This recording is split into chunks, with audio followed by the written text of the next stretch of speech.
¿Confirman, por favor, si se observa la diapositiva? Sí, doctora, sí se puede ver.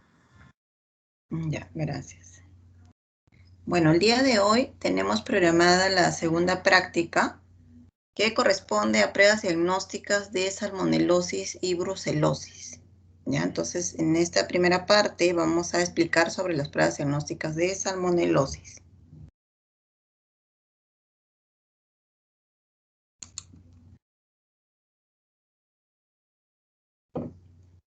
Recordar algunos conceptos, ¿no? Con respecto a la definición, ¿no? Esta enfermedad tiene el nombre debido al científico que la descubrió, que es Daniel Elmer Salmon, en el año 1985. Es una enfermedad que causa alrededor de 16.6 millones de casos anuales y 600.000 muertes, ¿no? En todo el mundo. El agente etiológico corresponde al género Salmonella, el orden de las enterobacterias. Es un bacilo gram negativo, flagelado, no encapsulado y aeróbico. Si hablamos de su clasificación taxonómica, tenemos a la Salmonella bongori y Salmonella entérica. Dentro del grupo de las salmonelas entéricas, tenemos estas 7 salmonelas, de las cuales la Salmonella paratifi y la Salmonella typhi son las que identificamos mediante las pruebas diagnósticas.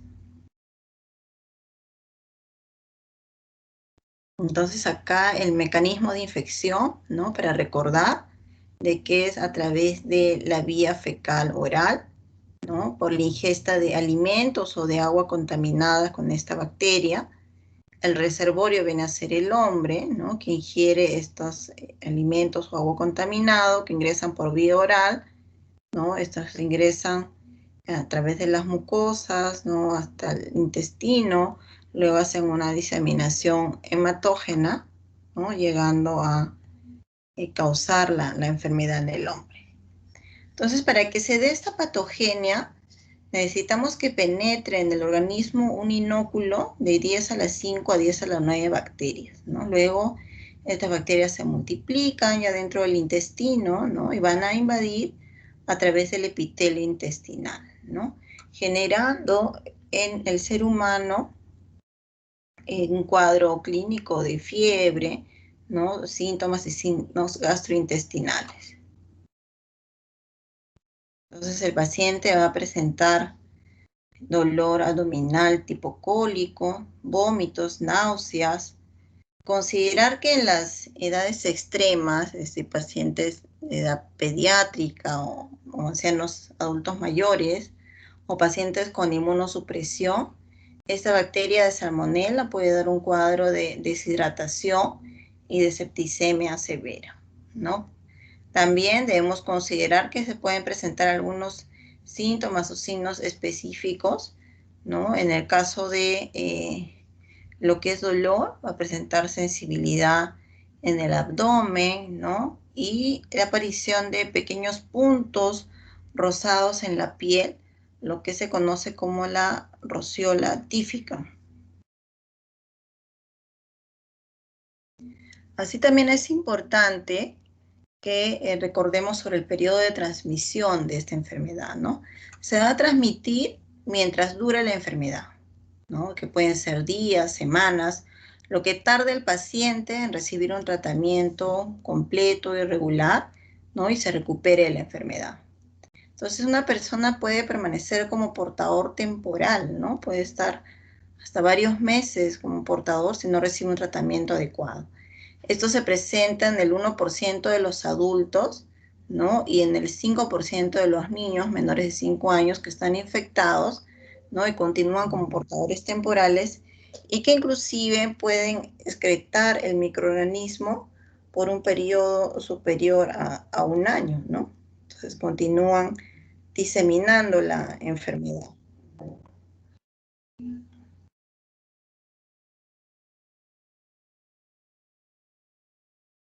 Ahora es importante que conozcamos la estructura de esta salmonela, ¿no? Para que de esta manera podamos comprender las pruebas diagnósticas. Nosotros debemos recordar de que esta salmonela dentro de su estructura tiene 3 tipos de antígenos. Tiene el antígeno somático O, el antígeno flagelar H y el antígeno capsular o de envoltura, ¿no? Entonces, recordemos estos nombres para que después comprendamos las pruebas diagnósticas. Acá también tenemos una imagen de la estructura, ¿no? Donde estamos hablando del antígeno somático, del soma, del cuerpo, el antígeno O, el flagelar, que es el H, y el de envoltura, ¿no? Que es el B. Ahora sí vamos a empezar a hablar específicamente de las pruebas diagnósticas, ¿no? Entonces, para recordar esta pequeña parte introductoria que hemos mencionado, y ahora, una vez que clínicamente tengamos a un paciente en el que se sospecha de salmonelosis, podemos solicitar estas 4 pruebas diagnósticas, ¿no? Donde están el hemocultivo, el coprocultivo, el cultivo de médula ósea y la prueba de Vidal.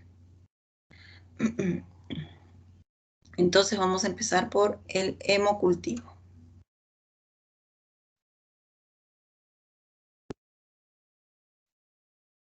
Bueno, acá antes un cuadro donde podemos diferenciar 4 tipos de pruebas diagnósticas. Acá tenemos de izquierda a derecha el hemocultivo, mielocultivo, coprocultivo, urocultivo. El hemocultivo no tiene hasta un 50-70% de sensibilidad o de posibilidad de aislamiento en la primera semana de infección. El mielocultivo igual llega hasta un 90-98%, miren, de sensibilidad en la primera semana. Coprocultivo un 50% y el urocultivo del 3 al 5%. Entonces, inclusive podemos pedir muestra de urocultivo en estos pacientes y en un mínimo porcentaje se puede encontrar positividad para salmonela, ¿no? Pero también sirve como prueba diagnóstica. Algunos clínicos inclusive solicitan el cultivo del aspirado de las lesiones de rociola tífica, ¿no? Las lesiones que aparecen en piel también son solicitadas para que se realice un cultivo y en algunos casos se logra aislar a la bacteria.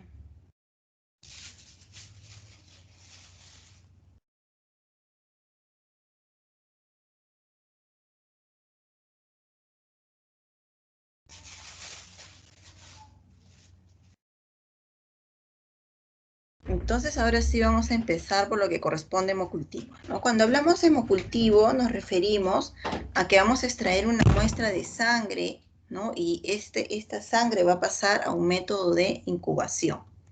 Entonces, considerar de que según el cuadro que hemos visto, el mejor tiempo, el tiempo idóneo para solicitarlo es la primera semana de enfermedad, ¿no?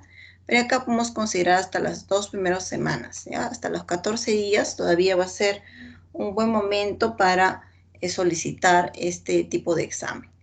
Debemos extraer un mínimo de 2 muestras, ya este hemocultivo debe ser seriado. Nunca solicitar un solo hemocultivo porque va a ser difícil entonces poder llegar a un aislamiento adecuado, ¿no? Puesto que puede salir contaminado, ¿no? Entonces una sola muestra no es lo adecuado. Debemos pedir entre 2 a 3 muestras de hemocultivos en sets y seriados. Ahora, en el caso de adultos, hacemos una extracción de 10 mililitros y en el caso de niños, de 2 a 5 mililitros. Entonces, considerar que los volúmenes van a variar según la edad del paciente y que el set para extracción debe ser entre 2 a 3 hemocultivos. Entonces, ¿cuáles son los pasos que vamos a seguir, ¿no? Para esta muestra vamos a hacer una punción venosa. Entonces, tenemos que examinar los miembros superiores, ¿no? Y localizar bien de qué zona, de qué vena vamos a tomar la muestra. Para eso vamos a realizar limpieza del brazo, ¿no? De la zona de piel, de la superficie de piel. Esta limpieza debe ser en forma circular, de adentro hacia afuera, ¿no? Utilizando alcohol o un equivalente a este. Se deja secar, ¿no? Una vez que se limpia, No volvemos a palpar ni a tocar de cuál es la vena que vamos a localizar, porque se supone que ya está ubicada, y vamos a dirigirnos a hacer la extracción, ¿no? Entonces, para esto también debemos tener limpia la botella de hemocultivo, ¿no? A pesar de que es un frasco nuevo y un frasco sellado, el frasco de hemocultivo ha estado almacenado en algún lugar, ¿no? Por lo tanto, puede tener en su superficie bacterias ambientales. Entonces, una vez que ya seleccionamos el frasco que vamos a utilizar, también debemos limpiar la parte superior del frasquito donde está el jevecito, donde se va a inyectar con la aguja la muestra de sangre que se ha extraído del paciente, ¿no? Entonces, una vez que extraemos del paciente la muestra con jeringa, esta la vamos a inocular en la botellita de hemocultivo, ¿ya? Entonces, una vez que se inyecta esta sangre en la botella de hemocultivo, vamos a invertir para homogenizar lo que es el contenido de esta botella con la muestra de sangre, ¿no? Estos medios tienen de contenido, además del anticoagulante, ciertos medios que enriquecen, ¿no? Y dan una condición favorable a la bacteria para que pueda cultivarse, ¿no? Y pueda mantenerse viable y nos dé positividad si es que está presente en la muestra de sangre, ¿no? Recordar también de que esta botella tiene que estar adecuadamente rotulada, ¿no? Quiere decir que va a tener el nombre del paciente, su identificación, procedencia, número de cama, el código, ¿no? Todo lo que los datos que nos indiquen que corresponde al paciente. Acá nuevamente un pequeño cuadro, ¿no? Donde vemos a una enfermera que está haciendo la extracción en un paciente adulto, ¿no? El volumen del adulto que es de 5 a 10 mililitros. En el caso de niños de 1 a 3 mililitros. Recordar la desinfección del tapón de goma de la parte superior del frasco hemocultivo, ¿no? Con alcohol o yodopovidona. Y una vez que extraemos la muestra de sangre en jeringa, la inoculamos en el frasquito, ¿no? Se inyecta el frasco, se mezcla con este contenido y ya está listo en su botellita para pasar a incubación, ¿no? Este frasco de hemocultivo va a pasar a incubarse, ya sea en un incubador automatizado o en un incubador convencional como el que estamos viendo en la fotografía, ¿no? Lo que deben recordar es que la incubación es por un tiempo mínimo de 5 días, ¿ya? Entonces, no podemos solicitar, por lo tanto, un resultado de cultivo al día siguiente que ya se tomó la muestra, porque esta bacteria va a tener un tiempo de incubación, ¿no? Incubación mínima de 5 días. Ahora, esto no quiere decir que dentro de esos 5 días nos puede dar ya una alerta de positividad en el equipo y hacemos ya la extracción del incubador y pasa a identificación, la sensibilidad, todos los métodos complementarios que se realizan, ¿no? Pero si está negativa, se va a mantener en incubación en el equipo hasta el 5.º día. Después del 5.º día recién podremos retirarla y reportarla como negativa. Además que para esto, adicional de que esté negativa en el equipo, vamos a pasarla a siembra de unos agares selectivos que nos controlen, ¿no? Y nos indiquen de que realmente esa negatividad del equipo se reproduce en la siembra de los medios de cultivo, ¿no? Que no me debe crecer nada, entonces debe todo reproducir o corresponderse, ¿no? Si en mi equipo de hemocultivos me da negativo y no me crece nada, yo retiro esta botellita y igual voy a hacer el control y su siembra en agares especiales y no me debe crecer nada, ¿no? Porque es lo que me está diciendo el equipo. Entonces, más o menos en un promedio de 6 o 7 días, recién voy a tener el reporte de un hemocultivo negativo, ¿no? Y si es positivo, sí puede ser que lo tenga algunos días antes. Estos son los frascos que utilizamos para la incubación, donde inyectamos la sangre. Son los frascos hemocultivos, ¿no? Pueden ser de diferentes marcas, pero siempre va a estar estandarizado lo que es el color según la edad del paciente o lo que queremos aislar, ¿no? Estos son el caso de los hemocultivos para gérmenes comunes. Utilizamos estos, que el de tapa azul corresponde al adulto y el de tapa rosada al paciente pediátrico. Entonces tenemos también otros colores, otras tapitas, otros colores porque lo podemos usar para micobacterias, para hongos, para anaerobios, ¿no? Para otro tipo de aislamientos.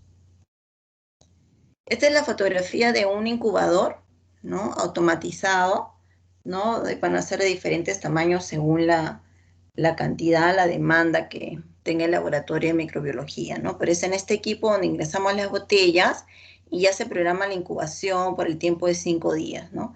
Sí, con lecturas de código de barras. Si en un tiempo menor a 5 días ya el equipo me detecta una positividad, me va a empezar a dar una alerta, ¿no? Por la cual yo ya retiro la botellita del equipo y sigo con el otro procedimiento que corresponde, ¿no? Que es la identificación y la sensibilidad y antibiograma.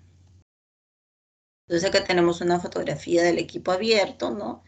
Donde se está ingresando la botella, ¿no? Entonces, el equipo se supone que va a ir haciendo lecturas seriadas, ¿no? Pero supongamos que yo no tengo el equipo, sino lo tengo en un incubador convencional, en una estufa convencional. Entonces tengo que ir realizando una lectura cada 24 horas de los frascos, ¿no? Y vamos observando los cambios físicos, ¿no? Vamos observando las características que pueden darse cambios de color, turbidez en el medio donde está el hemocultivo, puede aparecer presencia de burbujas. Entonces, todos estos cambios, ¿no? En las características físicas, a mí me indican que puede ser positividad del crecimiento de una bacteria. Entonces, acá lo que realizamos es, retiramos un pequeño volumen de estos frasquitos y se siembran en agares selectivos, es decir, se hacen subcultivos, ¿no? Y vamos a hacer la identificación, debe crecer acá la salmonela. Una vez que crece, vamos a pasar a hacerle identificación bioquímica y posterior a eso a realizarse lo que es sensibilidad y resistencia, ¿no? En un antibiograma. Ya, ahora vamos a ver un video cortito de cómo se realiza el hemocultivo en un hospital, ¿ya? Entonces quiero que estén atentos porque vamos a discutir con respecto a lo que estamos observando en el video. ¿Alguna pregunta hasta acá? ¿Se ha entendido lo que he explicado? ¿Algo que necesita aclararse? Chicos. Doctora, una pregunta. Sí, En ¿me la escucho? última parte, ¿a qué se refería con sensibilidad y la resistencia de la bacteria? Ya. En cualquier cultivo siempre nos van a reportar, si es que este está positivo, nos van a reportar un antibiograma, ¿no? En el antibiograma se consideran todos los antibióticos que se utilizan para cada tipo de bacteria y en este te van a reportar a qué es sensible y a qué es resistente la bacteria, ¿no? Entonces, todos los cultivos siguen ese mismo flujo. Entonces, una vez que hay crecimiento, hacemos una identificación bioquímica, donde en este caso nosotros esperamos aislar a la salmonela. Una vez que está identificada, pasamos al antibiograma, donde se reporta a qué es sensible y a qué es resistente, para que el clínico pueda decidir qué terapéutica le va a dar al paciente. ¿Sí? Ya, doctora, gracias. Muy bien. Entonces ahora sí vamos a pasar a ver el video. Me confirman, por favor, si se ve y si se escucha, ¿ya? Técnica de hemocultivo. En lo posible se deberá realizar con un ayudante, el cual deberá estar con gorro, mascarilla y guantes de manejo. Veamos a la enfermera jefe ubicada en la unidad de cuidados intensivos neonatal desarrollando las siguientes acciones. Colocación de mascarilla y gorro. Lavado de manos quirúrgico. Posterior al lavado de manos, no baje las manos, manténgalas por encima de la cintura. Ayudante presenta compresa estéril con la que se seca las manos. Ayudante presenta bata estéril. Enfermera jefe se coloca bata estéril. Ayudante amarra las cintas de la bata estéril cuidadosamente sin contaminar la parte delantera de la bata. Ayudante presenta 2 pares de guantes estériles. Enfermera jefe realiza la postura de guantes cerrada. Realiza asepsia y antisepsia en el brazo elegido para la toma de muestra, utilizando gasas estériles, jabón quirúrgico Quirosidad para lavar y alcohol al 70% para la antisepsia. Retírese guantes con los que realizó la asepsia y coloque los campos estériles que presenta el ayudante, sin soltar el brazo del bebé. El ayudante abre estuche de las jeringas y equipo pericraneal sin contaminar y los presenta a la enfermera jefe. Empate la jeringa con el equipo pericraneal. Realice punción arterial extrayendo la cantidad de sangre requerida para el primer hemocultivo. Retire la aguja del pericraneal y control del sitio de punción haciendo presión con una gasa estéril por 10 minutos. Mientras la enfermera jefe realiza presión con una mano con la otra, empate una aguja estéril con la jeringa donde tiene la muestra. El ayudante retira el protector plástico del frasco y la enfermera jefe deposita suavemente la muestra de sangre. De inmediato el ayudante marca el frasco con los datos del paciente, fecha, hora en que se tomó la muestra, servicio y el número de muestra 1. Pasado los 10 minutos, coloque el torniquete estéril y con una jeringa de 3 cc realice la punción venosa extrayendo la cantidad de sangre requerida para el segundo hemocultivo. Retire la aguja y controle el sitio de punción haciendo la presión con una gasa estéril. Registre en notas de enfermería la actividad realizada, hora, lo utilizado y firma del profesional que le ha llevado a cabo.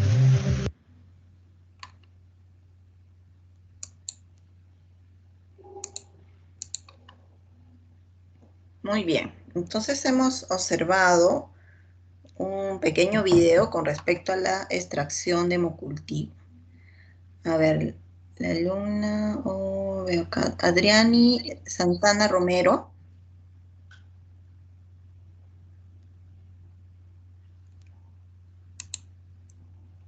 Santana Romero.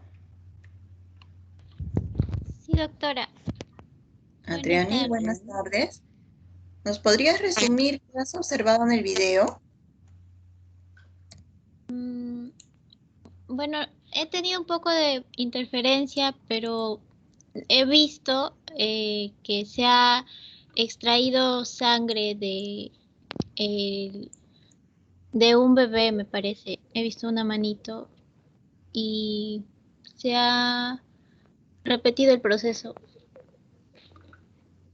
Ya, a ver, ya si has tenido problemas con el video, ya no hay problema. En todo caso, ¿nos podrías mencionar los pasos que he explicado en la primera parte de hemocultivo? Lo que yo les he explicado, ¿cuáles serían los pasos que debemos seguir? Sí, lo que usted mencionó era acerca de la desinfección del tapón, me parece,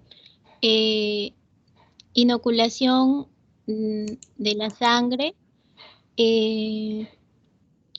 incubación también, luego la observación después de 24 horas a 48 horas y ver si hay un crecimiento del subcultivo.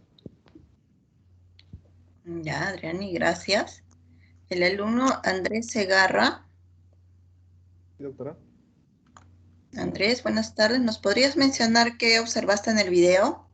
Sí, doctora. En el video se observó el proceso de realización de un hemocultivo, empezando más que todo con la asepsia, una asepsia muy, parece muy importante, ya que parecía que estaba a punto de realizar un procedimiento quirúrgico, con el lavado de manos, el secado, evitar el contacto, usando guantes estériles, toallas estériles, luego realizó la limpieza del brazo del bebé y les trajo la sangre y lo colocó en la botella de muestra de hemocultivo que tenía tapa amarilla. Creo que me pareció ver que tenía tapa amarilla, que según usted explicó, así debería ser con respecto a los recién nacidos. He visto también que realizó extrajo dos muestras, como también usted mencionó en la teoría. Ya, muy bien. Sí, correcto, lo de la limpieza, la esterilidad, ¿no? Es una buena observación. A ver qué han observado los demás. A ver qué dice David Centeno. David Centeno. Sí, doctora. Buenas noches. Buenas noches, David. ¿Nos mencionas qué observaste en el video? Sí, doctora, el video se representó, ¿no? Cómo es que se hace la extracción para hacer hemocultivos. Empezando con lo que es la higiene, ¿no? Importante. Se mencionaba ahí que que los participantes, en este caso la enfermera y el ayudante, tenían que tener gorra, tenían que lavarse las manos adecuadamente, tenían que tener una bata estéril, una compresa estéril, guantes también, ¿no? Y todo eso. Y después al infante también se le hace el brazo y se realizan dos extracciones, ¿no? El primero se realiza, luego creo que le ponía una gas presionando el lugar de la punción. Inmediatamente la sangre se lo llevaba al tubo de ensayo o al frasquito donde se almacena y se rellenaba con los datos del paciente, ¿no? Y de igual manera en la segunda punción. Más que nada se observa, doctora, ¿no? Todo ese proceso, cómo es que se realiza para hacer los hemocultivos, ¿no? El proceso de extracción. Muy bien, David, gracias. El alumno Ido Romero Cerrón. Guido. Sí, doctora, buenas noches. Buenas noches. ¿Qué nos comentas? ¿Qué observaste en el video? Bien. El video se trata de una extracción de muestra de sangre para un hemocultivo de un paciente, un bebé, un recién nacido creo que era. Bueno, inician con los cuidados, con la asepsia, no, perdón, bueno, tienen los cuidados previos como, bueno, se pone mascarilla, un gorro, hace el lavado de manos la enfermera, sin bajar los codos por debajo de la cintura, es asistida por una enfermera ayudante también, y bueno, al momento de realizar la extracción de la muestra, antes de ello comienza a realizar la desinfección de la extremidad del bebé. Bueno, realiza la punción, extrae la sangre, luego retira la aguja, presiona la zona de punción por 10 minutos y esta muestra de sangre es inyectada hacia un frasco, el cual debe ser rotulado con el nombre del paciente y la fecha para que luego vaya a ser intubado. Y bueno, y este proceso se repite también. Así es, muy bien, correcto, gracias. La alumna Diana Ramírez. Sí, doctora. Bueno, principalmente lo que vimos fue un proceso estricto de desinfección con la ayuda del personal que va a tomar la muestra y con ayuda del ayudante también, ¿no? El ayudante, el auxiliar, que va a permitir que el personal médico que va a tomar la muestra siga un correcto proceso de asepsia, ¿no? Para poder tomar la muestra de forma adecuada. También se vio cómo era el proceso para poder tomar la muestra del paciente, que en este caso era un menor de edad, ¿no? Un bebé. Y bueno, se seguían las indicaciones, como por ejemplo la limpieza del brazo, ¿no? Limpiar la superficie de la piel en forma circular, de adentro hacia afuera con el alcohol, luego dejar secar sin volver a palpar la vena, limpiar la tapa de la botella también con alcohol y adicionar el volumen de la muestra, invirtiendo la botella para poder efectuar los procesos de homogenización, ¿no? Y al final siempre recalcar que debemos marcar las botellas con el nombre completo de identificación de la persona que está tomando la muestra. Así es, muy bien, correcto, Diana. Sí. Es importante Doctora. término de desinfección estricta, ¿no? Sí, un ratito, Ricardo, ¿es un comentario, una pregunta o comentario del Sí, video? del video, sí. Lo que pasa es que pude ver que... sí, Ya, te espero. escuchamos, te escuchamos. Lo que pasa es que luego de todo lo que todos mis compañeros han dicho, y como se trata de una esterilidad tan marcada, creo que le cambian la aguja para poder vaciar la extracción de muestra con otra aguja para vaciar en el frasco de hemocultivo. Así es, en este video sí podemos observar eso, pero dentro de los protocolos de extracción ya no está considerado así, puede ser con la misma aguja, ya que se ha hecho la extracción. Porque el mismo hecho de estar cambiando de una aguja a otra aguja ya puede llevar también a contaminación, ¿no? Basta con que se haya hecho la desinfección estricta en piel y en frasco, ¿no? Y haber seguido todo el protocolo, y con esto puede seguir usándose la misma aguja. Ya no es no es requisito que tenga que cambiarse la aguja. Pero de todas maneras, muy buena tu observación. La alumna Luz Ramos Cholán. Luz Ramos. Sí, sí, doctora, presente. A ver, Luz, ¿qué nos puedes comentar del video? Bueno, como ya lo mencionaron mis compañeros, básicamente muestran, ¿no?, el paso de los pasos de un hemocultivo en un recién nacido, en donde básicamente prima, ¿no?, la desinfección en la extremidad superior del recién nacido. También vi que le sacan 2 muestras, ¿no? Y luego ponen en un frasco donde en las 2 muestras ponen a un frasco donde debe de estar rotulado, ¿no? Tanto como el nombre, la fecha, la hora. Eso básicamente, doctora. Ya, muy bien, Luz, gracias. A ver, el alumno Brian Ramírez, ¿qué nos quieres comentar? Doctora, yo tengo una pregunta. Sí, la escuchamos. Ahí había notado, bueno, en la extracción de la muestra había notado que se extrajeron 2 muestras, pero una era de sangre arterial y otra fue de sangre venosa. ¿Por qué, Ya. por qué es que se realiza esa situación, por ejemplo? Ok, en la exposición no había especificado qué tipo de sangre era, solo dijo de 2 a 3 muestras y de volúmenes de 10 mililitros, por ejemplo. En caso de recién nacidos, de niños, de 2 a 5. Pero ¿por qué Sí, esa situación, por sí, ejemplo? no especifiqué, ¿no? No especifiqué. El hemocultivo en realidad es muestra de sangre.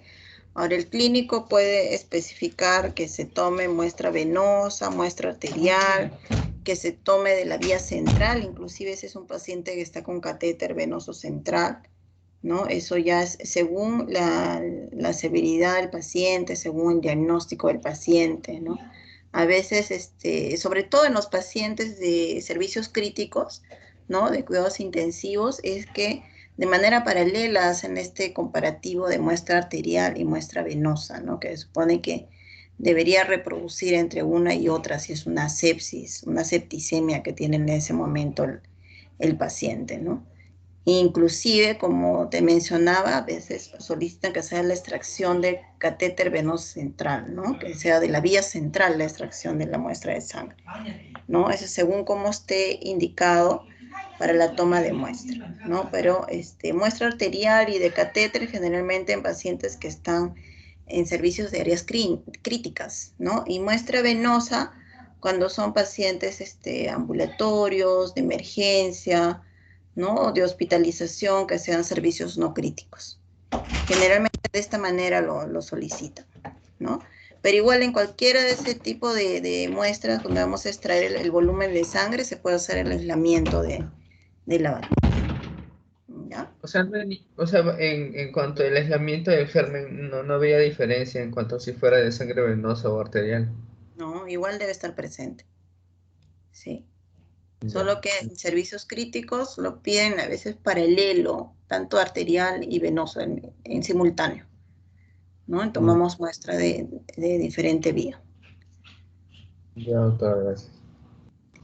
Ya, vi otra manito levantada y ya la bajó. Alguien más quería preguntar, creo, algo. ¿Sí? Melissa Rodríguez, ¿algún comentario, alguna pregunta? Sí, doctora, sobre el video pude ver primero que se realizaba la limpieza del área donde se hacía la extracción. Luego se realizaba, bueno, la extracción, ¿no?, de la sangre. Ahí se podría controlar el sitio de punción. Luego el ayudante tendría que desinfectar el tampón de goma del frasco de hemocultivo para que la extracción de sangre por medio de la jeringa se inocule a la botella por medio del tampón. Y la botella tendría que hacerse un efecto se invierte para hacer el efecto de homogenización. Y bueno, ahí ya sacaba otra vez la segunda muestra, ¿no? Y eso se incubaba a 37 grados por 5 días. Muy bien, correcto, Melissa, gracias.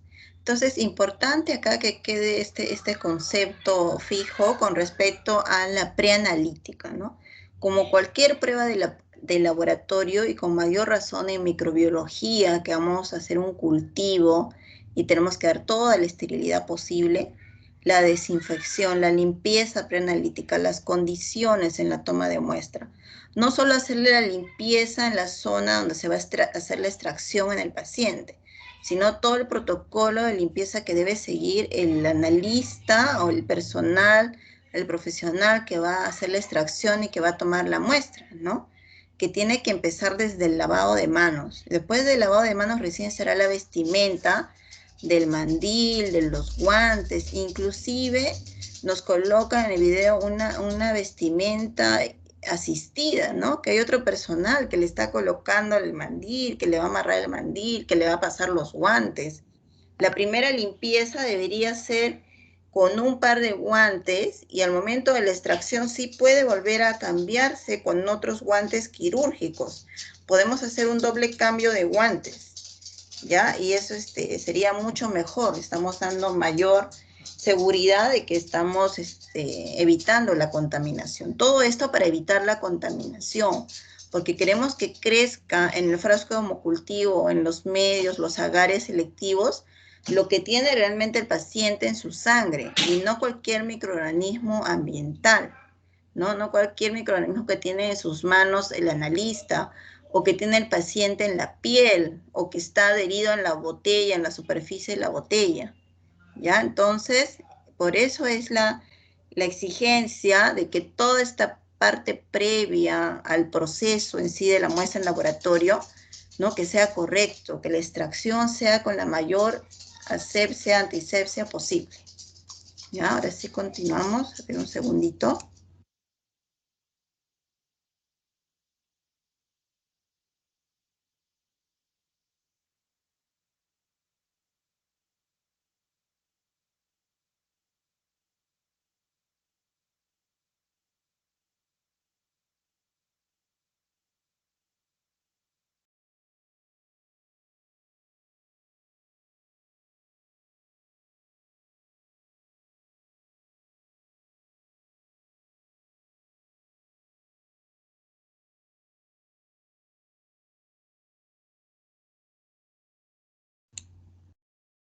Ya, ¿me confirman por favor si se observa la diapositiva?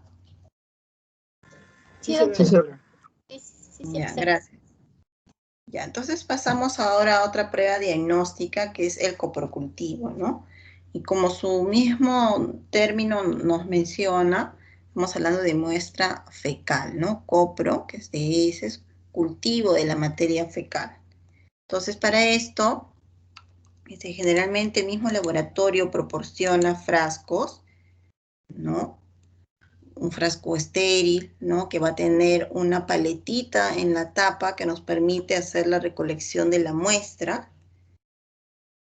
¿No? En el caso del volumen de muestra, si es una muestra pastosa, el tamaño que se necesita es el tamaño de una nuez o de una pepa de la aceituna.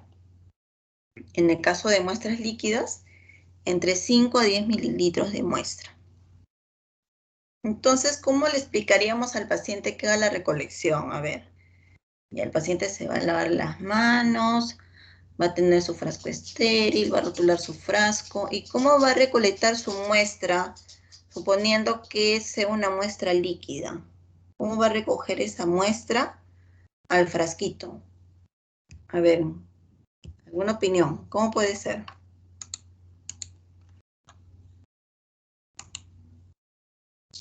A ver, Alice Pinedo.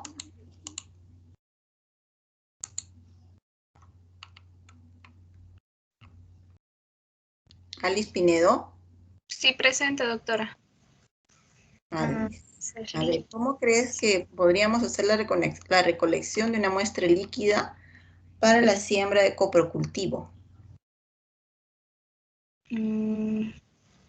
No sabría decirle, doctora, de esos líquidos. No. Ya, no hay problema. Diana Ramírez, que está levantando la manito. Sí, doctora. Bueno, había leído de que hay diferentes métodos, ¿no? Pero uno de los más comunes es, por ejemplo, que utilizar una bolsa de plástico sobre la taza del inodoro de forma que se sostenga con el asiento. Y luego se coloca la muestra en un recipiente limpio suministrado por el hospital, ¿no? Que le ha dado al paciente. Entonces, de esta manera se va a poder recolectar la muestra y ponerlo en el recipiente cuando horas antes de la atención médica. Ya, de ahí lo pasaríamos entonces al recipiente. Pero ¿cómo mediríamos que sea 5 o 10 mililitros? ¿Cómo crees que podría ser eso, Diana? Si estamos hablando de una muestra líquida. Porque, en fin, si es pastosa, agarro la paletita y recojo, pues, con la paletita de ahí donde se ha hecho la recolección, ¿no? A ver, ¿qué dice Guido Romero? No sé, no estoy seguro, doctora, pero una idea podría ser de repente con cucharitas descartables. Más o menos 2 cucharitas serían 5 mililitros aproximadamente. Sí, está bien, puede ser una opción, una manera de hacer la medición. Pero si no, si estuviera más accesible al paciente comprar una jeringuita, podría ser, ¿no? Con una jeringa, solamente sin usar la aguja, ¿no? Con el émbolo nada más, ¿no? Y absorbe hasta 5 mililitros y lo coloca en el frasquito para transportarlo al laboratorio. Si es muestra pastosa, semipastosa, más fácil porque es con la cucharita, nomás con la paletita de la misma tapita del frasco, donde podemos calcular un tamaño de una pepita de la aceituna, ¿no? Muy bien, entonces continuamos.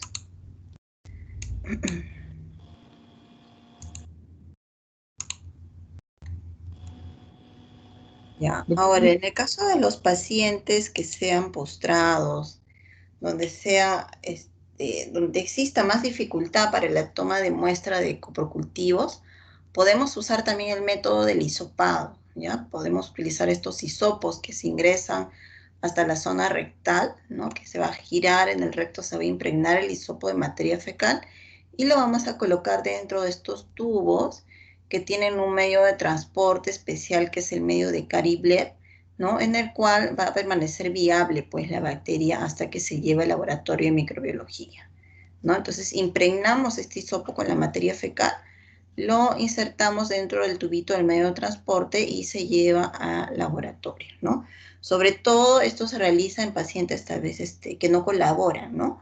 Pacientes pediátricos, postrados, ancianos, ¿no? De áreas críticas, ¿no? O tal vez es que estoy llevando la muestra de un laboratorio de referencia lejano hacia el laboratorio central, ¿no? Y voy a demorar en el transporte, todo, entonces lo puedo hacer con este medio, ¿no? Que me va a dar seguridad de que la bacteria va a llegar, pues, viable.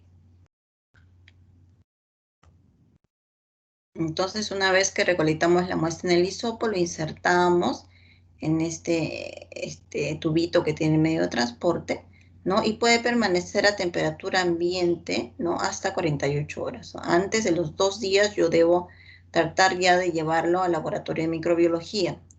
Una vez que esta muestra llega al laboratorio de microbiología, el personal va a inocular ese hisopo en un frasquito de calo de selenito, ya que es un medio selectivo. Recordar también de que dentro del coprocultivo me van a reportar las características macroscópicas de la muestra, ¿no? Me van a reportar si la consistencia de la materia fecal es formada, pastosa, líquida, el color de la muestra, si había presencia de sangre, de moco, de restos alimenticios. Eso me reportan dentro de las características macroscópicas, ¿no? Y posterior a eso, si es que el cultivo es positivo o negativo, ¿no? Y si es positivo, en este caso, estamos tratando de que nos aíslen la salmonela, ¿no? Entonces, después de que ha estado en el selenito de 8 a 12 horas incubado, vamos a realizar una resiembra en otros medios selectivos, ¿ya? La resiembra va a ser en medios de agar XLD, agar SS, agar Macón, que esos son los 3 medios selectivos que utilizamos. ¿Ya? El SS de Salmonella Shigella, ¿no? Entonces, para Salmonella. Macón, que todos estos 3 tipos de medios que ayudan a aislar enterobacterias, ¿no? Y son específicos. Entonces, para la siembra vamos a utilizar unas asas que puede ser de metal o puede ser de plástico, ¿no? Vamos a realizar la siembra en 4 cuadrantes, ¿no? Mediante el método de estrías. Se hacen unas estrías en estos agares que parecen gelatinas, ¿no? Primer cuadrante, segundo cuadrante, tercero y cuarto, ¿no? Hasta al final hago las estrías en los 4 cuadrantes por el método de dispersión por agotamiento, y pasa esto a incubación a 37 grados, también por un tiempo de 24 a 48 horas, ¿no? Según cómo ve el crecimiento de la bacteria, si necesita más tiempo o no de incubación, ¿no? Entonces, una vez que crece en estos agares selectivos, voy a pasar esta bacteria a pruebas bioquímicas para poder identificar a la salmonella, ¿no? Una vez que se identifique en la prueba bioquímica, recién pasa al antibiograma para lo que es sensibilidad y resistencia a antibióticos. Entonces, tal igual como el hemocultivo, ¿no? O sea, la parte inicial, todo tiene un proceso. Yo no puedo pedir el resultado del coprocultivo al segundo día, ¿no? Al segundo día recién está en el caldo selenito, de ahí recién va a pasar a los medios selectivos, y de ahí recién, si es que crece, va a pasar a la identificación bioquímica, y una vez que identifico la salmonela, pasa un día más a lo que es antibiograma. Entonces, igual, demora un promedio de 5 a 7 días, ¿no? No puedo pedirlo muy rápido el resultado. Ahora, otra prueba diagnóstica que se utiliza para la salmonela es el mielocultivo, ¿no?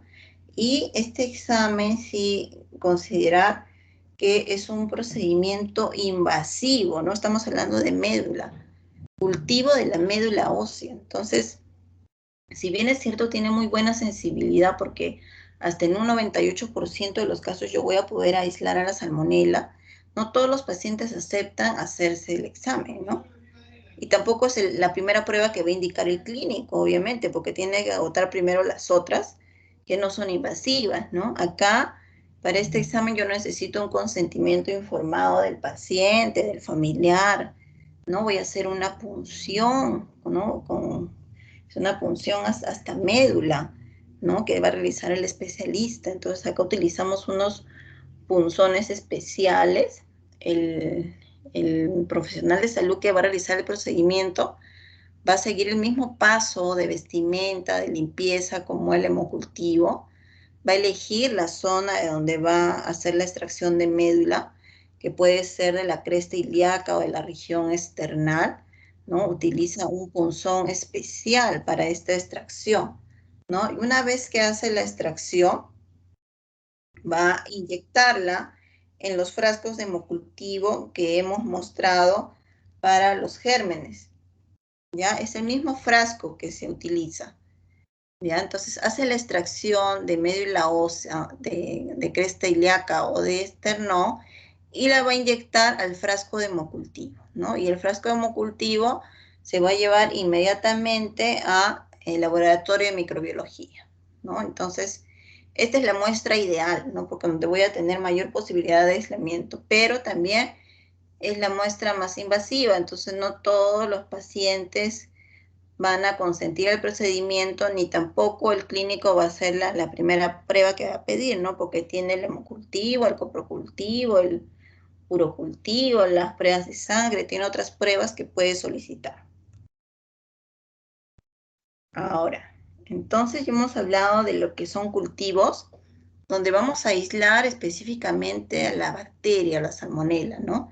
Ya sea por hemocultivo, coprocultivo o mielocultivo. Pero también tengo exámenes de sangre, ¿no? Hay uno que es muy utilizado, que es la reacción de Vidal, o también conocido como antígenos febriles, aglutinaciones, ¿no? Son otros términos que utiliza el clínico. Y acá lo que vamos a hacer es extraer una muestra de sangre venosa del paciente, se va a centrifugar la muestra y vamos a trabajar con el suero del paciente, ¿no? ¿Y qué espero encontrar en el suero? En el suero vamos a encontrar los anticuerpos, ¿ya? Anticuerpos que se han formado contra la salmonela. Y acá es que tenemos que recordar la estructura de la salmonela, ¿no? Dijimos que tiene antígeno O, antígeno H, antígeno capsular. Entonces, miren, yo espero encontrar, si es que el paciente ha sido expuesto a la salmonela, ¿no? Voy a encontrar anticuerpos contra la salmonela, ¿no? Contra el antígeno H, contra el antígeno O. Entonces, en el caso de los anticuerpos contra el antígeno O, van a aparecer recién a los 6 a 8 días. En el caso de los anticuerpos contra el antígeno H, recién aparecen a los 8 o 12 días. Lo que quiere decir que este examen recién lo puedo solicitar ¿en qué momento? ¿Lo voy a pedir el primer día de la enfermedad? No, doctora, tenemos que esperar. ¿En qué momento lo podría pedir? Tenemos que esperar A un partir de la tiempo segunda semana. que se desarrolle y recién podamos producir nosotros los anticuerpos. Ahí se puede detectar. Ya, ese sí es el antígeno O, pero si es el otro que recién aparece a los 12 días, que es el antígeno H. Entonces lo ideal es que esperemos siquiera unas 2 semanas, ¿ya? Para las pruebas de antígeno de Vidal, así es, 2 semanas. Para la prueba de antígenos febriles o reacción de Vidal, ¿no? Porque van a ver que los clínicos utilizan diferentes nombres, tenemos que considerar esos tiempos, ¿ya? Yo no puedo pedirla de un inicio, ¿no? Si el paciente llega a la emergencia, porque va a llegar con el cuadro gastrointestinal, ¿no? Y dice que recién está con fiebre, diarrea, desde hace 3 días, 4 días, no puedo pedir pues aglutinaciones, antígenos febriles, yo no voy a encontrar positividad en esto. Si lo pido muy precoz, voy a tener un falso negativo, ¿no? Entonces, considerar esta reacción de formación de anticuerpos que recién va a ser lo más recomendable pedirla a las 2 semanas, ¿no? Ahora, también tenemos reacciones cruzadas, ¿no? Que puede ser con otras bacterias. Si el paciente tiene de manera concomitante infección por otras enterobacterias, ¿no? O tiene infección por parásitos, virus, hongos, me pueden dar reacciones positivas también con esta prueba de antígeno de Vidal, la prueba de reacción de Vidal, ¿ya? Entonces, también para esto hacer una buena interpretación, ¿no?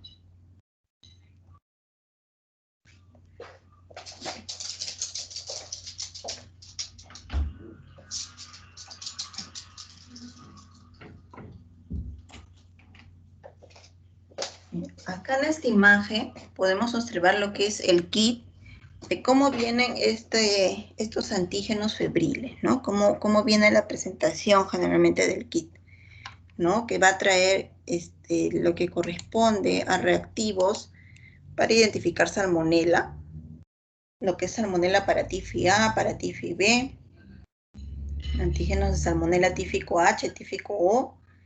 Va a traer también reactivo para Brucela. Entonces el mismo kit de antígenos febriles de la prueba de Vidal me trae reactivos tanto para identificar salmonela como Brucela, ¿ya? Y obviamente viene con un control positivo y un control negativo, que es lo que me va a validar mi proceso, ¿no? Me va a dar la confiabilidad de que este proceso es correcto o no. Entonces, como les mencionaba, acá vamos a realizar extracción de muestra venosa, ¿no? Una vez que se extrae esta muestra, va a pasar a centrifugación y vamos a trabajar con el suero. Entonces debe tratar de obtenerse un suero limpio para que no existan interferencias, ¿no? Entonces, de preferencia, si es posible, que estén ayunas, ¿no? Para que no haya interferencia con kilomicrones, ¿no? Tratar de que la muestra sea bien tomada para que no se hemolice y no tener pues un suero hemolizado, que tampoco no es el correcto. En el caso de que yo no pueda realizar el proceso de inmediato de este examen, puedo mantener el suero refrigerado hasta por 7 días. ¿No? ¿Qué material voy a necesitar? ¿No? Como esta prueba es una prueba manual. Entonces, ¿qué material necesita el analista para realizar este examen? Vamos a utilizar una placa de vidrio, ¿no? Voy a solicitar micropipetas, varilla de vidrio y un cronómetro, ¿no? Para poder programar el tiempo de proceso. Entonces, lo que vamos a colocar en la placa de vidrio es una gota del suero del paciente, ¿no? Que son 50 microlitros del suero, y vamos a agregar una gota del antígeno o el reactivo, ¿no? Vamos a mezclarlo con la varilla de vidrio, vamos a agitar en la placa, la vamos a agitar, la tenemos que mantener en movimiento por un tiempo de 2 minutos, ¿no? Puedo agitarla de manera manual en mis manos de forma circular, o puedo utilizar un agitador, ¿no? Que hay unos equipos que son agitadores también. Pero programo un tiempo de 2 minutos de agitación. Después de este tiempo, ya puedo hacer la lectura de esta reacción y ver si hay presencia o ausencia de aglutinación, ¿no? Tenemos que ver si se han formado o no los grumos de aglutinación. Entonces, estas placas van a tener diferentes divisiones, ¿no? Como lo que observan acá a la izquierda. Mira, acá está mi placa de vidrio, mis reactivos, ¿no?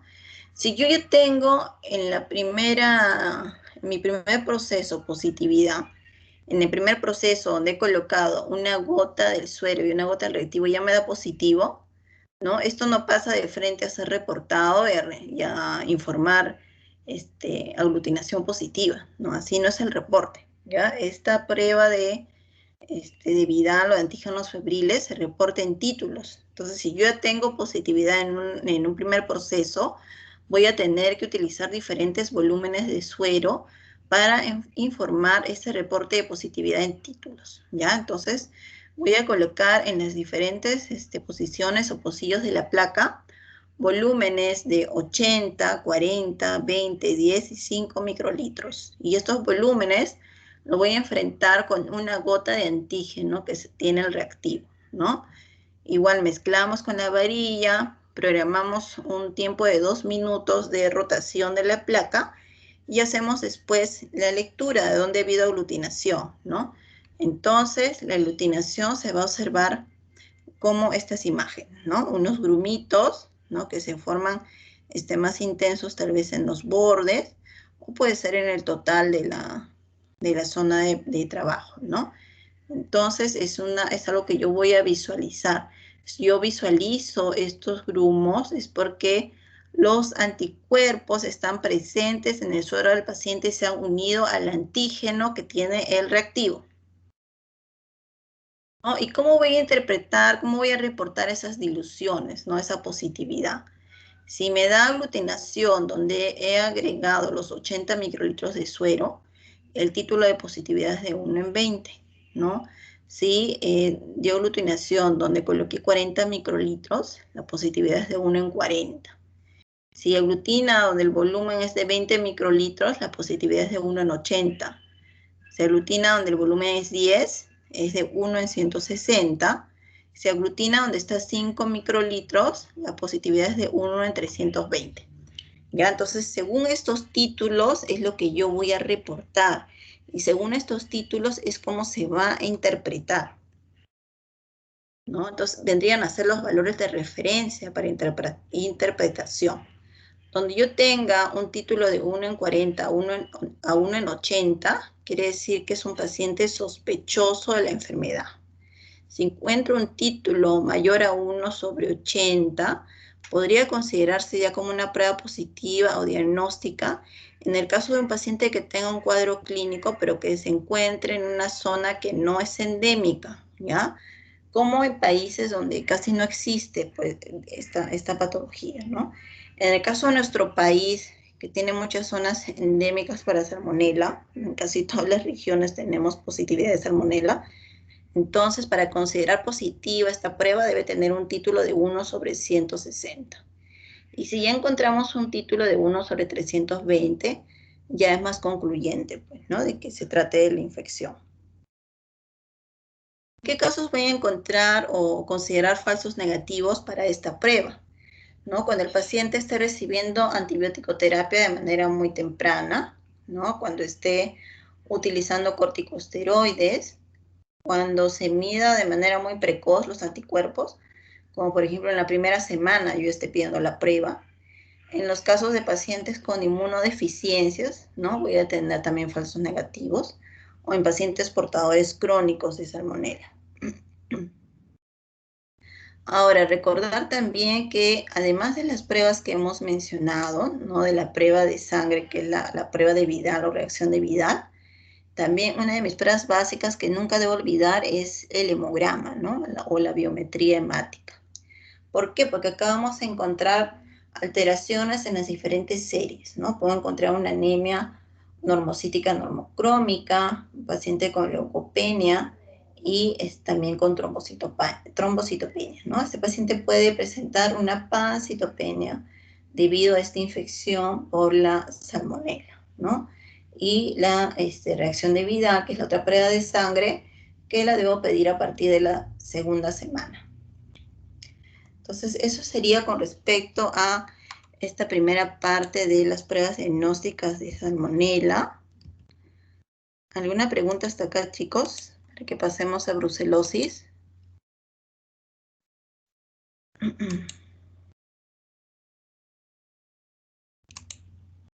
¿Sí? ¿Está claro hasta acá? Doctora, una consulta. Sí, ¿la escucho? Con respecto a la toma de muestra en un coprocultivo para un bebé, bueno, asumo que se debe sacar la muestra de un pañal. ¿Hay alguna indicación para ello? ¿Del pañal? Ajá. De los bebés generalmente, si es que es dificultoso, utilizamos el hisopo que les mostré, ¿no? El hisopo que se introduce en la zona rectal. Porque a veces los papás tampoco no siguen bien las indicaciones y no hacen una buena recolección. Pero si no, se le indica que puede colocar también el pañal al revés, ¿no? Porque si lo coloca de manera habitual, ya el algodón del pañal absorbe toda la muestra, ya no se hace una buena recolección del volumen que queremos recoger. ¿Ya? Pero el ideal, si no, sería el hisopo rectal. No hay otra. Gracias. Ya, gracias. Ya, seguimos entonces con las pruebas diagnósticas para brucelosis.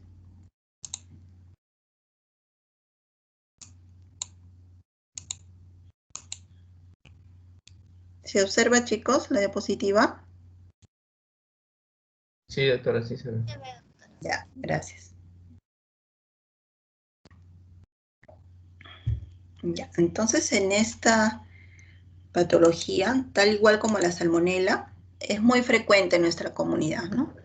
¿Quién no ha escuchado que digan, ten cuidado cuando comes queso, no comas nada que no esté pasteurizado, ¿no? Entonces, cuidado con esos alimentos porque pueden tener brucelas, ¿no? Siempre hemos escuchado a algún familiar que nos hace esa recomendación, ¿no? Entonces, recordar que esta bacteria es un cocobacilo gram negativo, no encapsulado, inmóvil, y es una bacteria intracelular, ¿no? Lo que tal vez hace que sea un poco difícil su aislamiento. En el caso de las especies, tenemos 7 especies, pero son 4 las que nos pueden generar patología en el hombre, ¿no? La Brucella melitensis, Brucella abortus, Brucella suis, Brucella canis. Las fuentes de infección, ¿no? Generalmente es a través de el contacto con diferentes fluidos, secreciones o alimentos de ganados, ¿no? Ahorita vamos a ver los diferentes mecanismos o fuentes, ¿no? Acá tenemos 4 vías de infección, ¿no? La más conocida, que es la vía oral, ¿no? También puede ser por contacto, puede ser por vía respiratoria o por vía parenteral. ¿Y cómo así, no? En el caso de la vía oral, la puerta de entrada sería la mucosa digestiva, ¿no? ¿Cuál sería la fuente? Lo que estamos mencionando, ¿no? La leche o derivados lácteos que no estén pasteurizados, ¿no? Que estén crudos. Eso sería la fuente de infección para brucelosis. En el caso del contacto, sería la puerta de entrada a alguna zona de mucosa o piel erosionada, de conjuntiva, mucosa nasal, ¿no? Diferentes mucosas o piel que estén lesionadas y que tengamos contacto con una fuente de producto animal contaminado, ¿no? Que puede ser fluidos o secreciones, ¿no? Como placenta, heces, secreciones vaginales. Entonces, este mecanismo de contacto generalmente se da en zonas de trabajo con ganado, ¿no? Donde existe este contacto con estos fluidos o secreciones. Acá tenemos otra vía de infección que sería la respiratoria, donde la puerta de entrada es la mucosa nasal, ¿no? Y como fuente de infección estarían los aerosoles que se emiten en laboratorios que estén manipulando muestras contaminadas, como por ejemplo en un laboratorio de microbiología, y donde el personal que está procesando la muestra pues no utiliza su mascarilla, ¿no? Para protección, no utiliza la cabina de flujo laminar, y estos aerosoles ingresen por su mucosa, ¿no? También la manipulación de vacunas vivas, ¿no? Los aerosoles en establos, ¿no? Acá está esto que les decía, que personal, ¿no? Trabajadores de estas zonas de ganado o de establos, ¿no?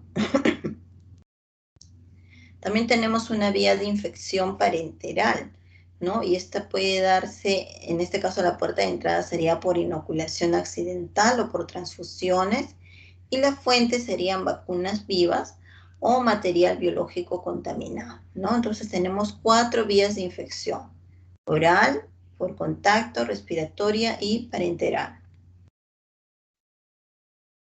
¿No? Dentro de los datos epidemiológicos, considerar que esta es una enfermedad de distribución universal, ¿no? Se dan aproximadamente 500.000 casos al año, se considera como una zoonosis, ¿no? El principal mecanismo de infección es por el consumo de lácteos no procesados, y los pacientes que tienen mayor incidencia de casos son los trabajadores de mataderos. Con respecto al cuadro clínico, primero considera que la incubación para esta enfermedad es de 1 a 8 semanas.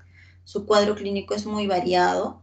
El paciente puede presentar fiebre, sudoración y diferentes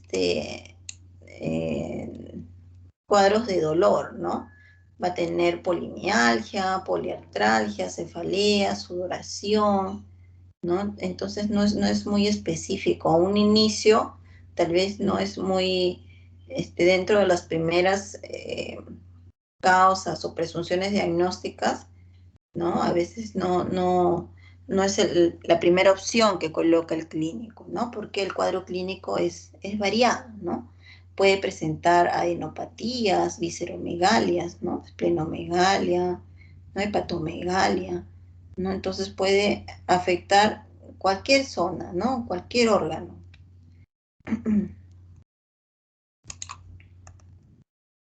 Entonces, las pruebas diagnósticas que podemos solicitar para la brucela pueden ser pruebas de diagnóstico directo o indirecto, ¿no? Las pruebas de diagnóstico directo serían pruebas con las cuales vamos a poder identificar específicamente a la brucela.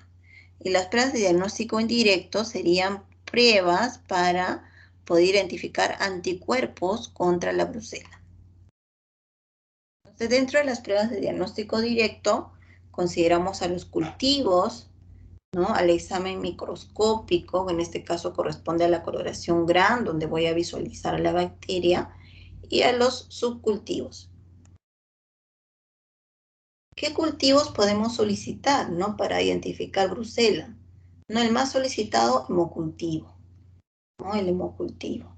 También podemos pedir cultivo de médula ósea mielocultivo, tal igual como la salmonela. Ahora, si lo que está afectando es el sistema nervioso central, puedo pedir un cultivo de LSR, un cultivo de líquido articular, si lo que está afectando son articulaciones, ¿no? Entonces, el cultivo puede ser según dónde esté localizada la zona de infección, ¿no? Lo que acá es importante es que se consideren esos datos de presunción diagnóstica en la solicitud o la petición al laboratorio de microbiología, ¿no? Porque el analista debe tener esa información de que estamos sospechando de una brucela, porque no va a ser el mismo tiempo de incubación para un germen común como una salmonela, a diferencia de la brucela.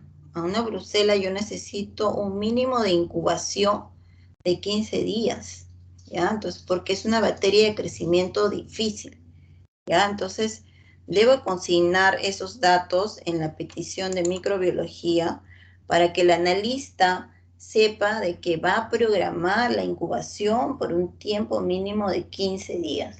Si no colocamos esa información, ¿no? Entonces, el analista a los 5 días ya lo retira del equipo, porque no sabe que estamos sospechando de brucela. Entonces, siempre para cualquier solicitud de microbiología debemos colocar nuestra presunción diagnóstica y de qué están sospechando, ¿no? De esa manera orienta al profesional de microbiología y les apoyamos con un mejor resultado, ¿no? Con algo más confiable.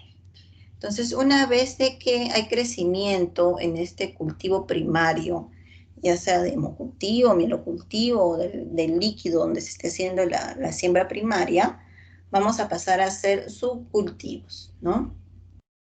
Vamos a utilizar agar sangre, agar chocolate, vamos a esperar un crecimiento hasta por un tiempo de 48 horas.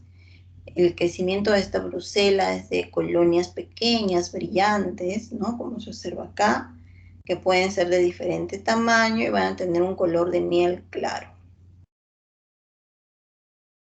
Entonces, eso sería con respecto a las pruebas de diagnóstico directo, recuerden, ¿ya? Entonces, los cultivos en general, porque puede ser hemocultivo, mielocultivo, cultivo de LSR, el líquido articular, de donde esté afectando la brucela, el examen microscópico o el examen de coloración GRAM, y los subcultivos, ¿no? Una vez que hay crecimiento en el cultivo primario, solicito los subcultivos. Ahora, tenemos también las pruebas de diagnóstico indirecto, ¿no? Donde mencionamos que lo que vamos a aislar son anticuerpos, ¿no? Tal igual como la prueba de reacción de Vidal que hemos explicado para Salmonella, acá seguimos el mismo mecanismo, ¿no? El mismo protocolo de proceso. Es más, el kit del antígeno de Vidal, recuerden que tiene también reactivo para poder identificar brucela, ¿no? Entonces acá recordar cuáles son todas las pruebas de diagnóstico en directo que podemos solicitar. Tenemos en primer lugar a la rosa de Bengala. Luego también podemos solicitar cero aglutinación en tubo o en placa, la prueba de Kunz, prueba de enzimo inmunoanálisis, prueba de inmunofluorescencia indirecta. Entonces estas 5 pruebas podemos utilizar para el diagnóstico indirecto de brucela. Entonces, la prueba de rosa de Bengala, que es la primera prueba que solicitaríamos, es una prueba que tiene muy buena sensibilidad y especificidad, ¿no? Y vendría a ser nuestra prueba de despistaje inicial o nuestra prueba de screening, ¿no? Pero también, como cualquier examen, no es totalmente 100% específico, no va a ser, ¿no? Va a tener algunos casos de falsos negativos, ¿no? Que podría ser, por ejemplo, cuando lo solicitemos con pocos días de evolución de la enfermedad, ¿no? Porque estamos hablando de anticuerpos. Entonces recuerden que siquiera tiene que haber cumplido 2 semanas de enfermedad para que podamos solicitar todas estas pruebas de anticuerpos. Acá algunas imágenes de cómo es la reacción que observo en el proceso de rosa de Bengala. No, miren, rosa de Bengala porque el reactivo pues tiene ese color rosado, ¿no? Este es un resultado negativo y este es uno positivo, donde observamos las aglutinaciones, ¿no? Que es como unos grumitos, como una arenilla, porque se ha unido el anticuerpo con el antígeno de Brucela que tiene el reactivo, ¿no? Positivo, negativo, positivo, negativo. Al final les voy a... Antes de que hablemos de todas las pruebas, les voy a compartir un video de rosa de Bengala, ¿ya? Pero primero continuamos. ¿Se visualiza o he dejado de compartir? Chicos, ¿se observa la diapositiva de cero aglutinación en tubo? No, doctora. Ha dejado de compartir, doctora. Ya, gracias.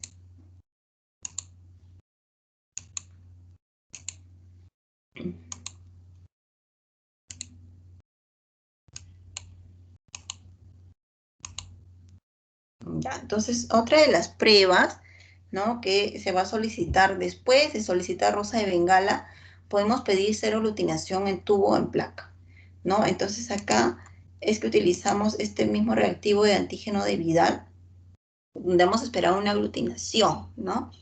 Y para la interpretación de positividad, tiene que tener un título de 1/160, considerando un país endémico como el nuestro.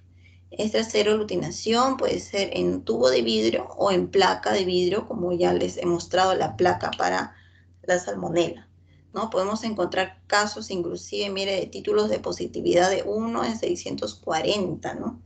En la fase inicial de la enfermedad, dicen. Ahora, considerar que estos anticuerpos que se piden esta seroglutinación van a ser de tipo IgM, ¿ya? Pero esta positividad me la van a reportar siempre en títulos. Otra de las pruebas indirectas, de diagnóstico indirecto, es la prueba de Coombs, ¿no? Muy utilizada para los casos de brucelosis crónica, porque acá lo que voy a aislar son anticuerpos IgG con esta prueba, ¿no? Entonces, también tenemos casos de falsos positivos, ¿no? Puedo tener falsos positivos cuando hay reacciones cruzadas por infección de vibrio cólera, de Yersinia entericolítica, ¿no? De Francisella tularensis, ¿no? Entonces, tenemos casos de falsos positivos o falsos negativos como cualquier prueba diagnóstica. La prueba de seroglutinación tras tratamiento con 2-mercaptoetanol, ¿no? Esta también es una prueba muy útil, pero que a la fecha ya se ha dejado de utilizar, ¿no? Porque este 2-mercaptoetanol es cancerígeno, ¿no? Pero sí era muy utilizada porque destruíamos con este reactivo las moléculas de IgM, ¿no? Y nos quedábamos solo con las IgG sin ningún tipo de interferencia. Entonces se utilizaba más que todo para las brucelosis crónicas, ¿no? Pero en la práctica actual ya no se utiliza.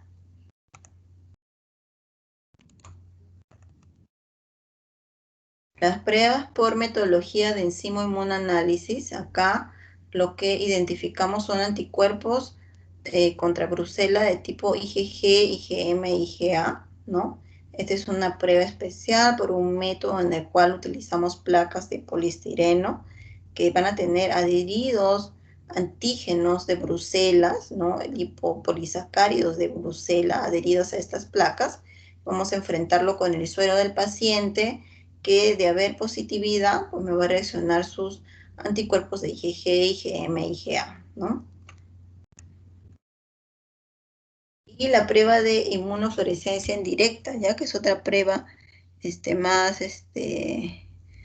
se podría decir, una de las más especiales, ¿no? Que tal vez la podemos considerar como una opción, pero ya al final de los casos, porque tenemos estas que son más básicas de rutina, ¿ya? Ahora les voy a compartir el video de la prueba de rosa de Bengala. A ver, quiero que lo miren atentos porque después vamos a discutir sobre el video, ¿ya?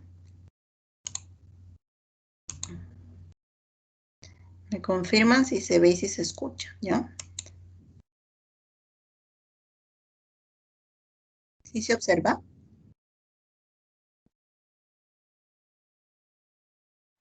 Sí, doctora, sí se observa.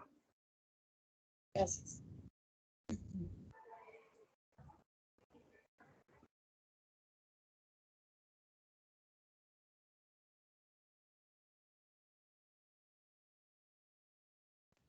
Doctora, no se escucha. No se escucha, doctora. Ay, a ver, un segundito.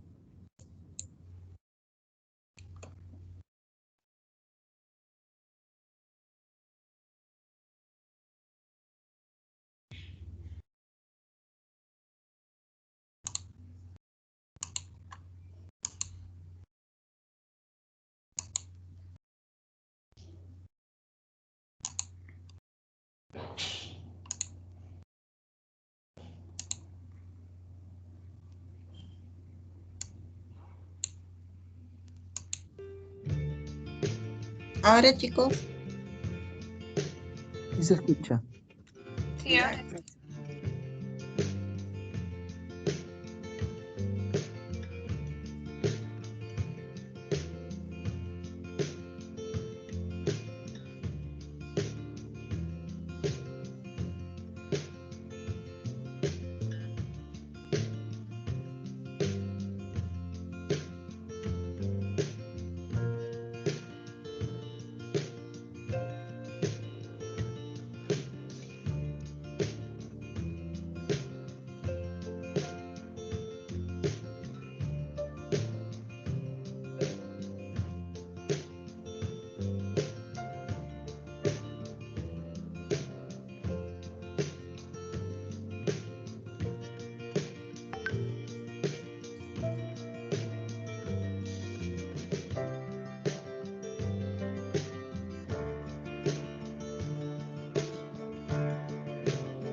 Ya, muy bien. Entonces hemos observado un video en el proceso de rosa de Bengala.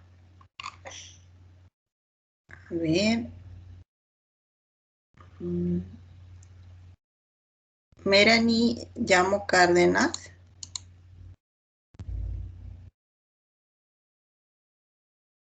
Doctora, la compañera Melanie me dijo que estaba en clases, no podía ingresar. No. A ver, Edwin Villanueva Vaca. Presente, doctora. A ver, Edwin, ¿nos comentas qué has observado en el video?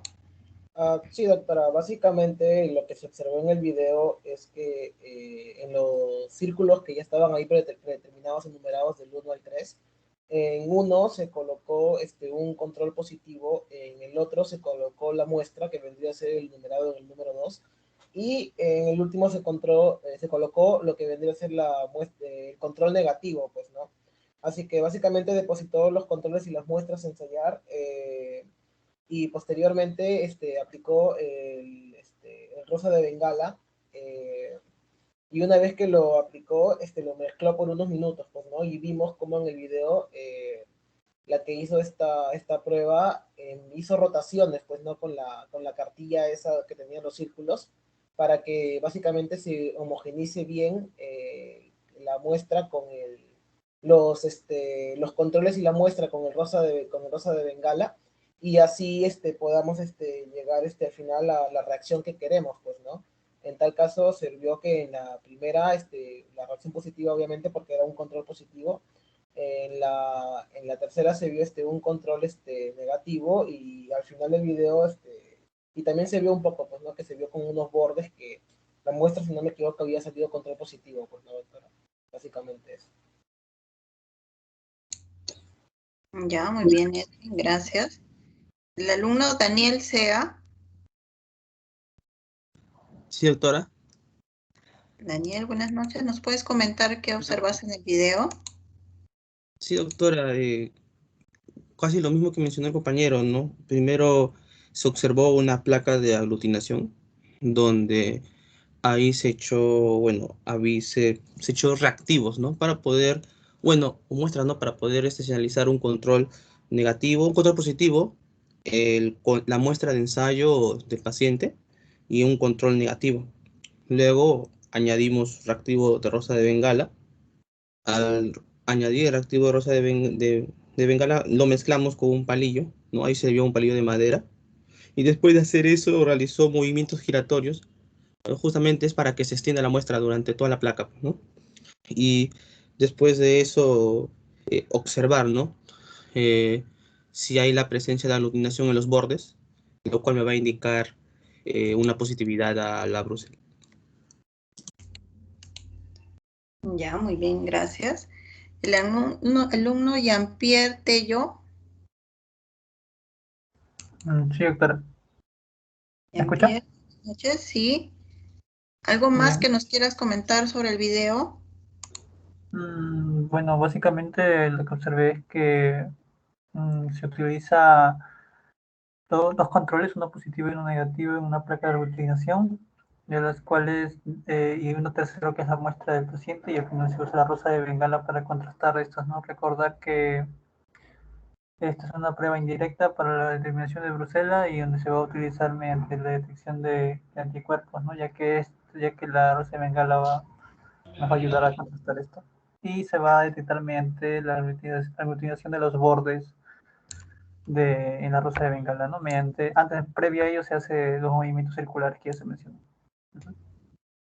Ya, correcto. Esta aglutinación, ¿no? Recordar que se visualiza mejor en los bordes de la zona del proceso, de la mezcla, ¿no? A veces se visualiza en todo el extendido, pero va a existir una mejor reacción en la zona de los bordes. Ya, muy bien. La alumna Alice Pinedo. Sí, doctora. Alice, ¿nos mencionas cuáles son las pruebas de diagnóstico directo para Brucela? Sí, doctora. Las de diagnóstico directo, primero sería cultivo, y después se realiza un examen microscópico y también se puede utilizar luego un subcultivo. Eso es para el diagnóstico directo. Ya, muy bien, gracias. El alumno Alex Remicio.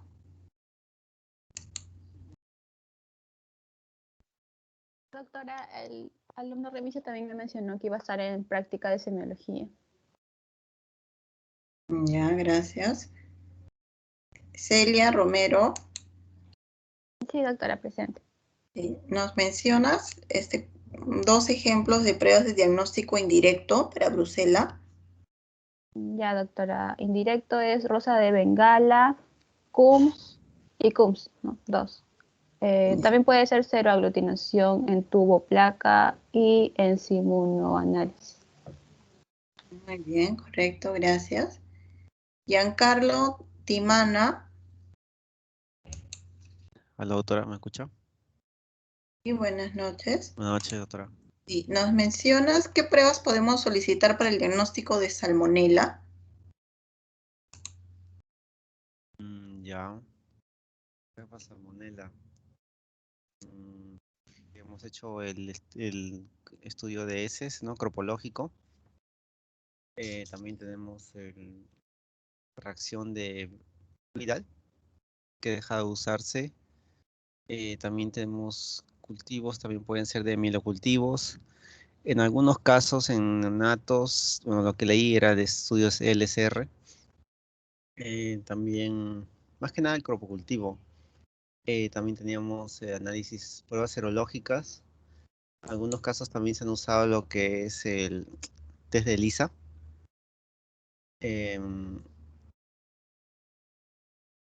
Y también tenemos las pruebas de ELISA en su análisis RCR, mielocultivos. Y el gol estándar que era, ¿no? El cultivo, el medio cultivo, ¿no? Extracción sanguínea y también inoculación en medios de cultivo, como esos medios selectivos en el agar, Salmonella Shigella, el XLR y el agar McConkey. Es lo que recuerdo otra. Ya, Giancarlo, gracias. Ahí estamos mezclando, creo, brucela con salmonela, pero sí, pues sí, si lo repasamos, a ver, al final lo voy a mencionar, pero vamos a seguir haciendo preguntas. Fanny Torres. La alumna Fanny Torres. No se encuentra. A ver, no está conectada, ¿no? La compañera Fanny mencionó que estaba mal, doctor. Estaba mal desde la mañana, por eso también estoy conectado a otra clase. Wendy Trujillo. Buenas noches, doctora. ¿Me escucha? Buenas noches, Wendy. Sí, ¿nos puedes mencionar pruebas diagnósticas para salmonelosis?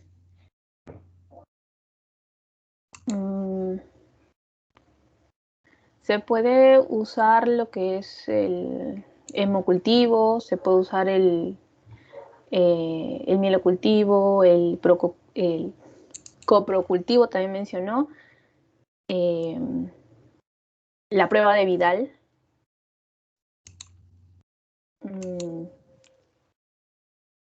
Esas, doctora. El urocultivo también, si no me equivoco, mencionó. Inclusive el orocultivo. Muy bien. Sí, esas son, ¿ya, chicos? Para que no se olviden. Hemocultivo, coprocultivo, mielocultivo, inclusive el urocultivo. Eso es para aislar específicamente a la salmonela. Y si quiero una prueba de anticuerpos, pido la prueba de reacción de Vidal. La alumna Alexandra Tume. ¿Se encuentra Alexandra? Tampoco. No está conectada. No está, ¿no, Celia? No la veo, doctora. Creo que no. No. Diego Tupa. Sí, doctora.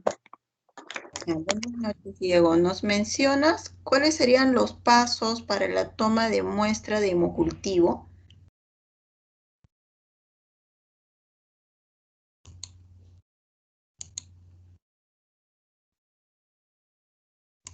Diego, ¿escuchaste mi pregunta?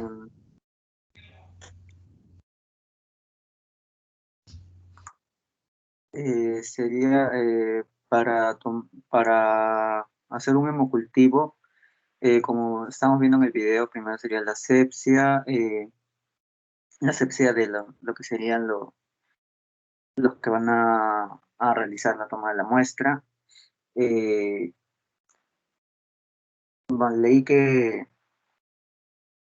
que deben tener unos guantes estériles.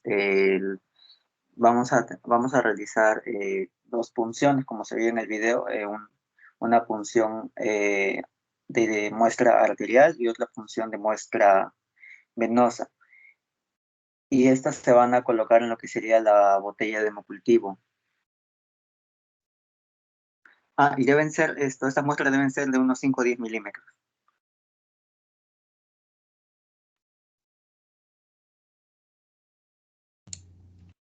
Ya, gracias. La alumna Consuelo Velázquez. Presente, doctora. Consuelo, ¿cuáles son los pasos que seguimos para la toma de muestra de hemocultivo? Ya, en este caso, el que va a tomar la muestra tiene que tener los implementos necesarios para no contaminar la muestra, tanto el que toma la muestra como el ayudante, ¿no? Deben estar en este caso, con mascarilla, con el mandil estéril, con guantes estéril, y se debe desinfectar la zona en este caso, del miembro superior, que como habíamos visto del niño, por ejemplo, donde se hacía la limpieza con el alcohol en el brazo. Luego de ello, se hace la punción y en este caso el ayudante ya tiene listo el pomo donde se va a colocar la muestra. Y tanto de la primera como de la segunda muestra, y en cada muestra debe ir el nombre del paciente, la hora en que se tomó la muestra, y también en este caso qué tipo de muestra es, ¿no? Si es la primera, segunda muestra. Bueno, básicamente eso, doctora.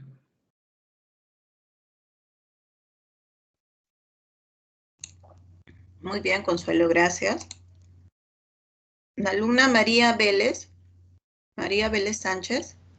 Sí, doctora, buenas noches.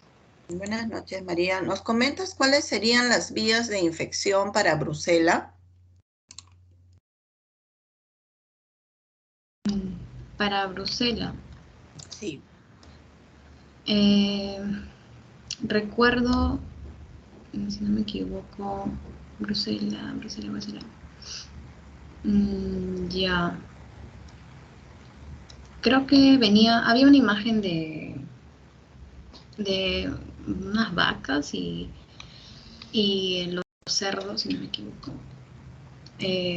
Más que todo por lo que viene a ser la vía oral. Ya, a ver, entonces, ¿recuerdas la vía oral? Sí, y por respiratoria también. Ya me acordé, creo que había un cuadrito que decía oral, por contacto, respiratorio, y también inoculación, transfusiones, creo que mencionó. Ya, gracias. La alumna Dariana Vera. Presente, doctora. Dariana, ¿cuáles son las vías de infección para brucela? Doctora, no es vía oral, vía respiratoria, vía parenteral, y había una vía más. Creo que eran 4. Así es, son 4. Sí, doctora. No estás mencionando oral y respiratoria, estás mencionando 2. ¿Parenteral también era, doctora? Ya, parenteral. Falta 1. Falta 1. A ver, Jan Vera González. Sí, doctora. Ya, buenas noches. Las vías de infección para brucela, ¿cuáles son?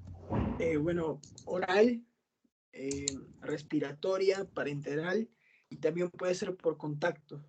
Por ejemplo, en piedra erosionada, conjuntivas, mucosas nasales. Ya, y si fuera respiratoria, ¿cuál sería la fuente? Por ejemplo, podría ser aerosoles en los laboratorios, ¿no? Con muestras contaminadas. Aerosoles en los establos donde están los animales, ¿no? Así es, muy bien, correcto. Los he llamado a todos, me parece, ¿no? ¿Alguien que me olvide de llamar? Porque ya los he llamado a todos, de quién está presente o no. ¿Alguien no lo ha llamado, chicos, de los que están conectados? Doctora, creo que faltó que me llame. De Milagros, doctora. Ah, Milagros, ¿verdad? Es que te puse una participación, creo que hiciste una pregunta, un comentario, ¿no? Pero a ver, Milagros, explícanos las vías de infección para brucela. ¿Cómo sería la vía, la fuente para la vía oral? Ya, para la vía oral sería de los derivados lácteos, de leche, por ejemplo, no pasteurizada. Ya, como por ejemplo, ¿Cómo? ¿cómo qué derivados lácteos? Como quesos, por ejemplo.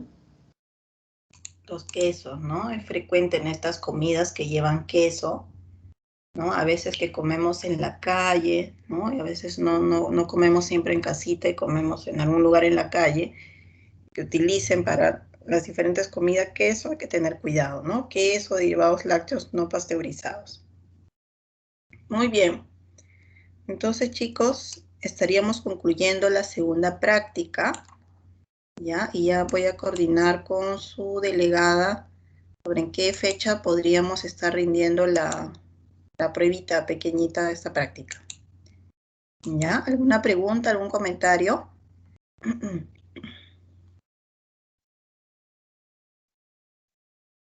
¿No? Muy bien. Entonces, les agradezco por su participación, chicos, y que tengan buenas noches. Hasta luego. Doctora, Hasta luego, doctora. Muchas gracias. Buenas noches, doctora. Doctora, las diapositivas. Nada, las diapositivas no se comparten. Son sus apuntes que ustedes están presentes en toda la práctica. Ya, doctora, está bien. Ya, hasta luego. Hasta luego. Hasta luego, gracias. Gracias, doctora.